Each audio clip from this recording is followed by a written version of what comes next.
പിതാവിൻ്റെയും പുത്രൻ്റെയും പരിശുദ്ധാത്മാവിൻ്റെയും നാമത്തിൽ ആമേൻ. യേശുവിലെ ഏറ്റവും സ്നേഹമുള്ള സഹോദരങ്ങളെ, നമ്മൾ മർക്കോസിൻ്റെ സുവിശേഷത്തിലാണ്, 7-ാമത്തെ അധ്യായത്തിലാണ്. നമ്മൾ കഴിഞ്ഞ ദിവസം കണ്ടത് 8-ാമത്തെ വാക്യമാണ്. ദൈവത്തിൻ്റെ കൽപ്പന ഉപേക്ഷിച്ച് 8-9 ദൈവത്തിൻ്റെ കൽപ്പന ഉപേക്ഷിച്ച് മനുഷ്യരുടെ പാരമ്പര്യം നിങ്ങൾ മുറുകെ പിടിക്കുന്നു. അവൻ തുടർന്നു, നിങ്ങളുടെ പാരമ്പര്യം പാലിക്കാൻ വേണ്ടി നിങ്ങൾ കൗശലപൂർവം ദൈവകൽപ്പന അവഗണിക്കുന്നു. ഇപ്പം ഞാൻ പാരമ്പര്യം വേണ്ടേ, പാരമ്പര്യം ആവശ്യമില്ലേ, പാരമ്പര്യം വേണ്ടാന്നാണോ ഈശോ പറഞ്ഞത്? അതാണ് ഞാൻ കഴിഞ്ഞ എപ്പിസോഡിൽ വിശദീകരിച്ചത്. അപ്പോൾ ഈ പുസ്തകത്തിൽ പറയുന്നത് മാത്രമേ ചെയ്യൂ എന്ന് വാശി പിടിക്കുന്ന ആളുകളുണ്ട്. പുസ്തകത്തിൽ പറയുന്ന കാര്യങ്ങൾ അങ്ങനെയാണെങ്കിൽ എനിക്ക് അവരോട് ഒത്തിരി ചോദ്യമുണ്ട്. ഒരു ചോദ്യം പെട്ടെന്ന് ഓർക്കുന്ന ഞാൻ പറയാം. അതായത് അപ്പസ്തോല പ്രവർത്തനത്തിൽ ജെറുസലേം ദേവാലയത്തിൽ പോയി തലമുണ്ടനം ചെയ്യുന്ന പൗലോസിനെ കാണുന്നുണ്ട്. എന്നാൽ അവിടെ പറയുന്നുണ്ട് പൗലോസിൻ്റെ ഒരു നേർച്ച ഉണ്ടായിരുന്നെന്ന്. അപ്പോൾ ഈ ദൈവവചനം പാലിക്കുന്ന ആളുകൾ, അപ്പസ്തോല പ്രവർത്തനത്തിൽ പറയുന്ന സഭയാണെന്ന് പറയുന്നവർ ഈ തല നേർച്ചയായിട്ട് തലമുട്ടയടിക്കാത്ത എന്തുകൊണ്ടാണ്? ബൈബിളിൽ പറഞ്ഞിട്ടുള്ള കാര്യമല്ലേ, പൗലോസ് ചെയ്ത കാര്യമല്ലേ, പറയുന്നത് മനസ്സിലാവുന്നുണ്ടോ? അപ്പോൾ ദൈവവചനത്തിൽ പറഞ്ഞത് മാത്രമേ ഞങ്ങൾ ചെയ്യൂ എന്ന് വാശി പിടിക്കുന്നവർ ദൈവവചനത്തിൽ പറയുന്ന പലതും ചെയ്തിട്ടില്ല. ദൈവവചനത്തിൽ പറയുന്ന മാത്രമേ ചെയ്യൂ എന്ന് വാശി പിടിക്കുന്നവർ ഒന്നാമതായിട്ട് ചെയ്യേണ്ടത് തങ്ങൾക്കുള്ളത് മുഴുവൻ വിറ്റ് സഭയെ കൊണ്ട് കൊടുക്കണം. 1. 2, അത് പാവപ്പെട്ടവർക്കായിട്ട് വീതിച്ചു കൊടുക്കണം. 3, ആരെങ്കിലും എന്നെ അനുഗമിക്കാൻ ആഗ്രഹിക്കുന്നെങ്കിൽ അവൻ എന്ത് ചെയ്യുക, നിന്റെ സമ്പത്ത് മുഴുവൻ വിറ്റിട്ട് ദരിദ്രർക്ക് കൊടുത്തിട്ട് എൻ്റെ പിന്നാലെ വരിക, അത് അനുസരിക്കണം. എന്നിട്ട് കല്യാണമോ മറ്റ് ചടങ്ങുകളോ വീട്ടിൽ നടത്തുമ്പോൾ ബന്ധുക്കളെയോ സുഹൃത്തുക്കളെയോ പണക്കാരെയോ വിളിക്കാതെ വഴി കിടക്കുന്നവരെല്ലാം വിളിക്കണം. ഇതൊന്നും ചെയ്യാതെ ദൈവവചനം പാലിക്കുന്നവരാണെന്ന് ചില ആളുകൾ അഹംഭാവം നടിക്കുന്നുണ്ട്. ചെയ്യുകയാണെങ്കിൽ നിങ്ങൾ അത് ചെയ്യൂ, ഞങ്ങൾ നിങ്ങളെ അംഗീകരിക്കാം. ഞാൻ പറഞ്ഞ മനസ്സിലായോ? ചെയ്യുകയാണെങ്കിൽ അത് ചെയ്യ്. ഒരു ചകിട്ടത്തടിക്കുന്നവന് മറുകരണം കാണിച്ചു കൊടുക്കുക. നിങ്ങളുടെ വീട്, നിങ്ങളുടെ വസ്തുവിൻ്റെ അതിര് മാന്തുന്നതിന് 2 സെൻറ്റ് കൂടെ കൊടുക്കുക. അത് ചെയ്തിട്ട് നിങ്ങൾ പറയൂ, നിങ്ങൾ ദൈവവചനം പാലിക്കുന്നവരാണെന്ന്, ഞങ്ങളത് മാനിക്കാം. അല്ലാതെ ഒരു വെള്ള ഷർട്ട് ഇട്ടുകൊണ്ടോ മീശ പഠിച്ചോണ്ടോ ദൈവവചനം പാലിക്കുന്നവരാണെന്ന് പറയരുത്. കാരണം എൻ്റെ ഹൃദയത്തിൽ കടുത്ത അമർഷമുണ്ട്. അതുകൊണ്ട് ഞാൻ പറയുന്നത്, കടുത്ത അമർഷമുണ്ട്. വിശ്വാസികളായ നല്ല രീതിയിൽ ദൈവത്തെ ആരാധിച്ചു പോകുന്ന ആളുകളെ ആവശ്യമില്ലാത്തത് പറഞ്ഞ് വഴിതെറ്റിച്ച് കൊണ്ടുപോകണം. പറഞ്ഞേ ഹല്ലേലൂയാ, ഹല്ലേലൂയാ. അപ്പോൾ ഇവിടെ കർത്താവിൽ നിന്ന് അപ്പസ്തോലന്മാർക്ക് ലഭിച്ചത് ഒരു പുസ്തകമാണോ പാരമ്പര്യമാണോ? പറ. കർത്താവ് ഒരു പുസ്തകം എഴുതി 33-ാമത്തെ വയസ്സിൽ കുരിശേ മരിച്ച് ഉയർത്തെഴുന്നേൽക്കുന്നതിന് മുമ്പ് ഒരു പുസ്തകം എഴുതി അപ്പസ്തോലന്മാർക്ക് കൊടുത്തിട്ട് പറഞ്ഞു, പുസ്തകം അനുസരിച്ച് വേണ്ടതെല്ലാം ചെയ്യാൻ പറഞ്ഞു. അങ്ങനെയാണോ ചെയ്തേ? കർത്താവിൽ നിന്ന് അപ്പസ്തോലന്മാർക്ക് ലഭിച്ചത് പുസ്തകമല്ല, പാരമ്പര്യമാണ്. പുസ്തകമല്ല, പാരമ്പര്യം, അത് ട്രഡീഷനാണ് കിട്ടിയത്. അതാണ് പറഞ്ഞത്, കർത്താവിൽ നിന്ന് ഞങ്ങൾ സ്വീകരിച്ച പാരമ്പര്യത്തിൽ നിന്ന് നിങ്ങൾ വ്യതിചലിക്കരുത്, മുറുകെ പിടിക്കണം എന്നൊക്കെ പറയുന്നത്. അപ്പോൾ ഇനി ഞാൻ അടുത്ത കാര്യത്തിലേക്ക് കടക്കുകയാണ്. 10-ാമത്തെ വാക്യം, എന്തെന്നാൽ നിന്റെ പിതാവിനെയും മാതാവിനെയും ബഹുമാനിക്കുക, പിതാവിനെയോ മാതാവിനെയോ ദുഷിച്ച് പറയുന്നവൻ മരിക്കട്ടെ എന്ന് മോശ പറഞ്ഞിട്ടുണ്ട്. ഇത് നല്ല പോലെ കേൾക്കണേ, എങ്കിലും മനസ്സിലാവും. ഈശോ എന്താ പറഞ്ഞേ? പാരമ്പര്യം പാലിക്കാൻ വേണ്ടി അവഗണിക്കുന്നു? ദൈവത്തിൻ്റെ കൽപ്പന. ദൈവത്തിൻ്റെ കൽപ്പന എന്ന് ഈശോ ഇവിടെ ഉദ്ദേശിക്കുന്നത് 10 കൽപ്പനകളാണ്. 10 കൽപ്പനകൾ നിങ്ങൾ ലംഘിക്കുകയാണ്. എന്ത് പാലിക്കാൻ വേണ്ടി? നിങ്ങളുണ്ടാക്കിയ പാരമ്പര്യം പാലിക്കാൻ വേണ്ടി അവഗണിക്കുന്നു? ദൈവകൽപ്പന അവഗണിക്കുന്നു. ഇതാണല്ലോ ഈശോയുടെ ആർഗ്യുമെന്റ്. കർത്താവ് പറയാണ്, ഞാൻ പ്രൂവ് ചെയ്തു തരാം. നിങ്ങൾ മോശ വഴി നൽകപ്പെട്ട ദൈവകൽപ്പന നിഷേധിച്ചിട്ടാണ് നിങ്ങളുടെ പാരമ്പര്യത്തെ മുറുകെ പിടിക്കുന്നത്. ഞാൻ കാണിച്ചു തരാം അതിൻ്റെ ഒരു ഉദാഹരണം. അതാണ് അതിൻ്റെ 2-ാമത്തെ ഘട്ടം. ഈശോ ഉത്തരം പറയുകയാണ്. അതെങ്ങനെയാണെന്ന് വെച്ചാൽ, കർത്താവ് പറയുകയാണ്, എന്തെന്നാൽ നിന്റെ പിതാവിനെയും മാതാവിനെയും ബഹുമാനിക്കണം, പിതാവിനെയോ മാതാവിനെയോ ദുഷിച്ച് പറയുന്നവൻ മരിക്കണം എന്ന് മോശ പറഞ്ഞിട്ടുണ്ട്, അല്ലെങ്കിൽ മോശയിലൂടെ ദൈവം കൽപ്പിച്ചിട്ടുണ്ട്.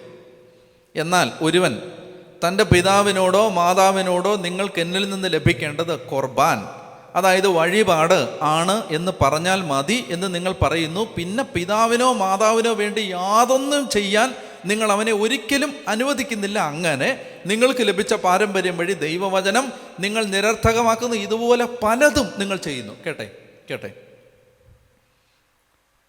മാതാപിതാക്കളെ ബഹുമാനിക്കണം എന്നത് 4-ാമത്തെ കൽപ്പനയാണ്. ഈ കൽപ്പന ആര് തന്നതാണ്? സീനായി മലയിൽ വെച്ച് ദൈവം കൊടുത്തതാണ്. ആര് വഴി? മോശ വഴി. ഇത് ദൈവകൽപ്പനയാണ്, എന്നേക്കുമുള്ള കൽപ്പനയാണ്. അതുകൊണ്ടാണ് ഈ പുതിയ നിയമസഭയിലും 10 കൽപ്പനകൾ നമ്മൾ പ്രാധാന്യമുള്ളതായി കാണുന്നത്. എന്നേക്കുമായി കൊടുത്ത കൽപ്പനയാണ്. ഇനി ഈ കൽപ്പന ആരെങ്കിലും ലംഘിച്ചാൽ, മോശയുടെ നിയമം അനുസരിച്ച് അതിൻ്റെ ശിക്ഷ എന്താണ്? മാതാപിതാക്കളെ ധിക്കരിക്കുന്നവൻ മരിക്കണം. മരണശിക്ഷയാണ്. മാതാപിതാക്കളെ ബഹുമാനിക്കാത്തവന് മോശയുടെ നിയമം കൽപ്പിച്ചിരുന്നത് മരണശിക്ഷയാണ്. ഉദാഹരണത്തിന്, ധൂർത്തപുത്രൻ വീട്ടിൽ നിന്ന് ഇറങ്ങിപ്പോയില്ലേ? ഒരുവന് ദുർവാശിക്കാരനായ ഒരു മകനുണ്ടെങ്കിൽ അവനെ കല്ലെറിഞ്ഞ് കൊല്ലണം എന്നാണ് പഴയ നിയമത്തിലെ വചനം. ദുർവാശിക്കാരനല്ലേ ധൂർത്തപുത്രൻ? അങ്ങനെ ഒരു മകനുണ്ടെങ്കിൽ അവനെ കൊണ്ടുവന്ന് അപ്പൻ കംപ്ലൈൻറ്റ് ചെയ്താൽ അവനെ കൊണ്ടുവന്ന് കല്ലെറിഞ്ഞ് കൊല്ലണം. പഴയ നിയമത്തിലൊരു വാക്യാണ് ഞാൻ പറയുന്നത്. അപ്പം നിയമാവർത്തന പുസ്തകത്തിൽ അങ്ങനൊരു നിയമം, ദൈവം കൊടുത്ത നിയമമാണത്. മാതാപിതാക്കൾ അത്രയ്ക്ക് പ്രധാനപ്പെട്ടതാണ് ആ കൽപ്പന. എന്ത്? നിന്റെ അപ്പനെയും അമ്മയെയും ബഹുമാനിക്കണം. അപ്പനെയോ അമ്മയെയോ ബഹുമാനിക്കാത്തവൻ്റെ വിളക്ക് കൂരിരുട്ടിൽ കെട്ടുപോകുമെന്നും അവൻ്റെ മിഴികൾ മലങ്കാക്കകൾ കൊത്തിപ്പറിക്കുമെന്നും പഴയ നിയമത്തിൽ വചനങ്ങളുണ്ട്.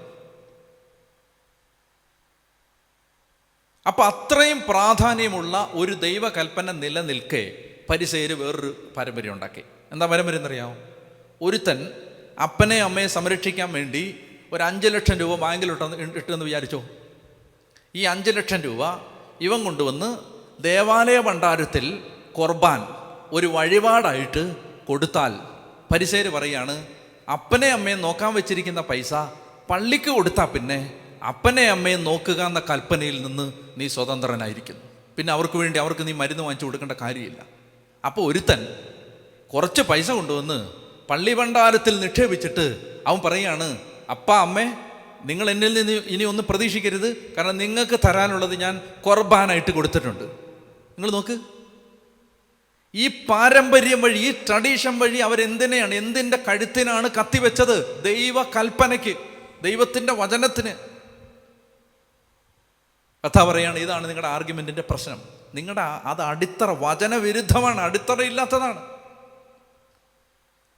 അപ്പം മാതാപിതാക്കളെ ബഹുമാനിക്കണമെന്ന 4ാമത്തെ കൽപ്പനയ്ക്ക് വിരുദ്ധമായി അവരുടെ സംരക്ഷണത്തിന് ഉപയോഗിക്കേണ്ട പണവും സംവിധാനങ്ങളും ദേവാലയ ഭണ്ഡാരത്തിന് നേർച്ചയായി കൊടുത്താൽ പിന്നെ മാതാപിതാക്കളെ ബഹുമാനിക്കേണ്ട.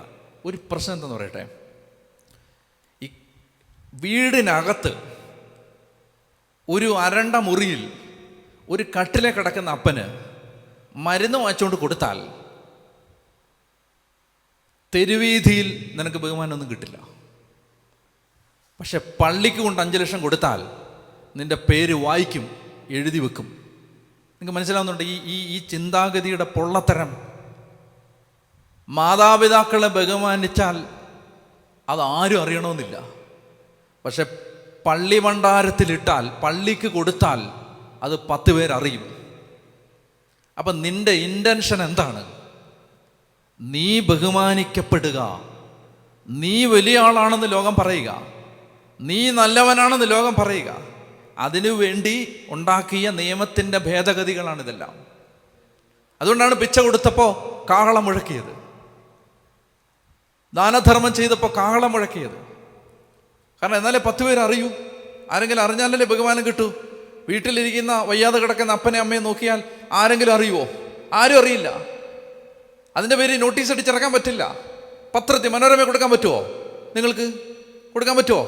ഞാൻ അപ്പൻ ഇന്ന് മരുന്ന് വാങ്ങിച്ചു കൊടുത്തു, മനോരമയെ വാർത്ത കൊടുക്കാൻ പറ്റുമോ? ഫോട്ടോ എടുത്ത് കൊടുക്കാൻ പറ്റുമോ? ഇല്ല. അപ്പന് ഓണത്തിന് തുണി വാങ്ങിച്ചു കൊടുത്തു, ഫോട്ടോ എടുത്ത് കൊടുക്കാൻ പറ്റുമോ? എന്നാൽ മറ്റേ കൊടിമരം വെച്ച എൻ്റെ ഫോട്ടോ ഇടാൻ പറ്റും. അപ്പോൾ ബഹുമാനം കിട്ടും. നിങ്ങൾക്ക് മനസ്സിലാവുന്നോ?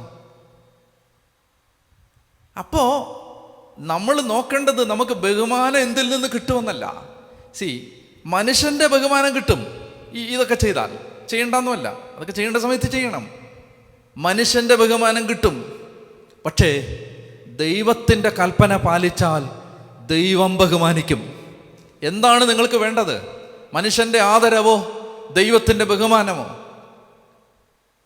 അപ്പം ആരാധനയെക്കുറിച്ചുള്ള ചർച്ചയാണ് ഇതെല്ലാം. ആരാധനയെക്കുറിച്ചുള്ള ചർച്ചയാണ്. നമ്മൾ ദൈവത്തെ എങ്ങനെയാണ് ആരാധിക്കേണ്ടത്? അപ്പോൾ ഒരു വചനം പാലിക്കുമ്പോൾ അത് ആരാധനയാണ്. ഒരു വചനം പാലിക്കുമ്പോൾ, ദൈവത്തിന് മഹത്വം കൊടുക്കുമ്പോൾ അത് ആരാധനയാണ്. മാതാപിതാക്കളെ ശുശ്രൂഷിക്കുമ്പോൾ അത് ആരാധനയാണ്. പറഞ്ഞേ ഹല്ലേലൂയാ, ഹല്ലേലൂയാ, ഹല്ലേലൂയാ. അപ്പോൾ കർത്താവ് പറയാണ്, നിങ്ങൾ ഈ മാതാപിതാക്കളെ ബഹുമാനിക്കുക എന്ന് പറയുന്ന അത്രയും പ്രാധാന്യമുള്ള ദൈവത്തിൻ്റെ കൽപ്പന നിസാരമായിട്ട് കണ്ടിട്ട് നിങ്ങൾ എന്ത് ചെയ്യുന്നു? നിങ്ങൾക്ക് ബഹുമാനം കിട്ടുന്ന കാര്യങ്ങൾ ചെയ്തുകൊണ്ടിരിക്കുന്നിട്ട് അപ്പനെയും അമ്മയ്ക്കും ഒന്നും ചെയ്യാതിരിക്കുകയാണ്. ഇനി 14-ാമത്തെ വാക്യം, ജനങ്ങളെ വീണ്ടും അടുത്തേക്ക് വിളിച്ചവൻ പറഞ്ഞു, നിങ്ങളെല്ലാവരും എൻ്റെ വാക്ക് കേട്ട് മനസ്സിലാക്കുവിൻ. പുറമേ നിന്നുള്ളിലേക്ക് കടന്നൊരുവനെ അശുദ്ധനാക്കാൻ ഒന്നിനും കഴിയില്ല. എന്നാൽ ഉള്ളിൽ നിന്ന് പുറപ്പെടുന്നതാണ് ഒരുവനെ അശുദ്ധനാക്കുന്നത്. കേൾക്കാൻ ചെവിയുള്ളവൻ കേൾക്കട്ടെ.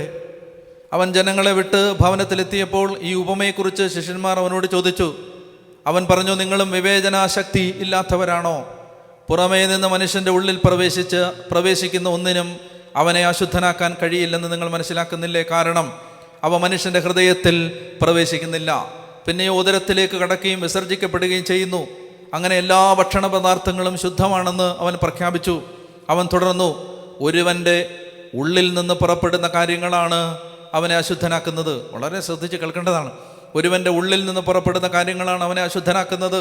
എന്തെന്നാൽ ഉള്ളിൽ നിന്നാണ്, മനുഷ്യൻ്റെ ഹൃദയത്തിൽ നിന്നാണ് ദുഷ്ചിന്ത, പരസംഗം, മോഷണം, കൊലപാതകം, വ്യഭിചാരം, ദുരാഗ്രഹം, ദുഷ്ടത, വഞ്ചന, ഭോഗാസക്തി, അസൂയ, ദൂഷണം, അഹങ്കാരം, മൂഢത എന്നിവ പുറപ്പെടുന്നത്. ഈ തിന്മകളെല്ലാം ഉള്ളിൽ നിന്ന് വരുന്നു, അവ മനുഷ്യനെ അശുദ്ധനാക്കുന്നു. അപ്പോൾ ഒരാൾ അശുദ്ധനാവുന്നത് കുഷ്ഠം വന്നുകൊണ്ടല്ല. ഒരാൾ അശുദ്ധനാവുന്നത് അവൻ വിജാതീയനായതുകൊണ്ടല്ല. ഒരാൾ അശുദ്ധനാവുന്നത് അവൻ നിൻ്റെ സമുദായത്തിൽപ്പെട്ടവൻ അല്ലാത്തത് കൊണ്ടല്ല. ഒരുവൻ അശുദ്ധനാവുന്നത് അവൻ നിൻ്റെ കാസ്റ്റിൽപ്പെട്ടവനല്ലാത്തത് കൊണ്ടല്ല. അതൊന്നും അല്ല.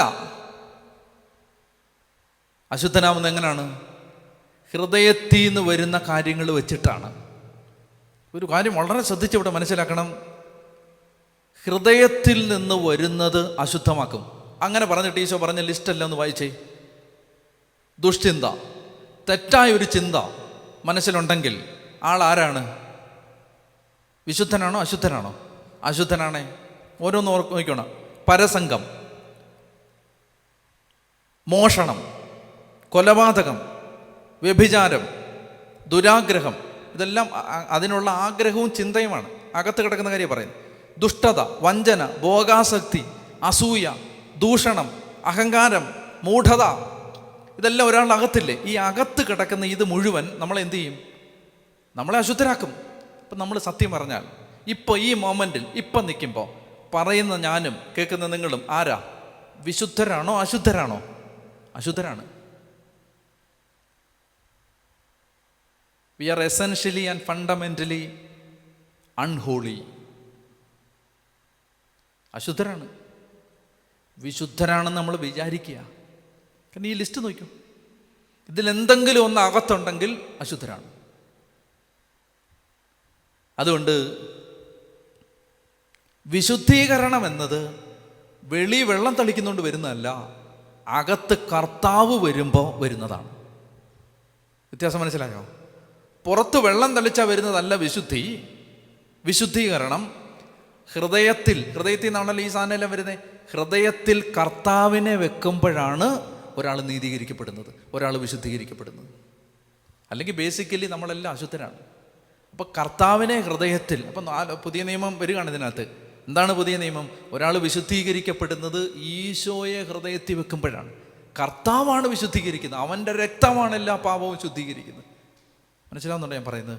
അപ്പോൾ അതുകൊണ്ട് കർത്താവ് പറയുകയാണ്, ഈശോ ഹൃദയത്തിൽ വരാതെ ആരും വിശുദ്ധരാവില്ല. കണ്ണുകളടച്ച് നമുക്ക് പ്രാർത്ഥിക്കാം. കർത്താവേ, ഞങ്ങൾ അശുദ്ധരാണ് എന്ന സത്യമാണ് വചനം ഞങ്ങളെ പഠിപ്പിച്ചത്. ഞങ്ങളെല്ലാവരും അശുദ്ധരാണ്. ഞങ്ങളുടെ ഹൃദയത്തിൽ ഈ തിന്മകളിൽ ഏതിലെങ്കിലുമൊക്കെ കാര്യങ്ങൾ ഇരിപ്പുണ്ട്, അത് ഞങ്ങളുടെ ഉള്ളിലുണ്ട്, അത് ഞങ്ങളിൽ നിറഞ്ഞു നിൽക്കുന്നുണ്ട് എന്ന് ഞങ്ങൾ അറിയുന്നു. കർത്താവേ, ഞങ്ങൾ അശുദ്ധരാണെന്ന് ഞങ്ങൾ ഏറ്റുപറയുന്നു. ഞങ്ങൾ അശുദ്ധരും അശുദ്ധരായവർക്ക് മധ്യേ വസിക്കുന്നവരുമാണ്. കർത്താവേ, പുത്രൻ്റെ രക്തമാണ് ഞങ്ങളെ ശുദ്ധീകരിക്കുന്നത്. അതുകൊണ്ട് എപ്പോഴും ഞങ്ങളുടെ ഹൃദയത്തിൻ്റെ ശ്രീകോവിലിൽ യേശുവിനെ പ്രതിഷ്ഠിക്കാൻ, യേശുവിനെ ആരാധിക്കാൻ, യേശുവിനെ സ്നേഹിക്കാൻ, യേശുവിന് മഹത്വം കൊടുക്കാൻ ഞങ്ങളെ സഹായിക്കണമേ എന്ന് ഞങ്ങൾ പ്രാർത്ഥിക്കുന്നു. അമ്മയുടെ വലിയ മാധ്യസ്ഥത്തിന് നന്ദി പറഞ്ഞ് പ്രാർത്ഥിക്കാം. നന്മ നിറഞ്ഞ മറിയമേ സ്വസ്തി, കർത്താവ് അങ്ങയുടെ കൂടെ സ്ത്രീകളിൽ അങ്ങ് അനുഗ്രഹിക്കപ്പെട്ടവളാവുന്നു. അങ്ങയുടെ ഉദരഫലമായ ഈശോ അനുഗ്രഹിക്കപ്പെട്ടവനാവുന്നു. പരിശുദ്ധ മറിയമേ തമ്പുരാൻ്റെ അമ്മേ, പാപികളായ ഞങ്ങൾക്ക് വേണ്ടി എപ്പോഴും ഞങ്ങളുടെ മരണസമയത്തും തമ്പുരാനോട് അപേക്ഷിച്ചു കൊള്ളണമേ. ആമേൻ. പിതാവിനും പുത്രനും പരിശുദ്ധാത്മാവിനും സ്തുതി. ആമേൻ.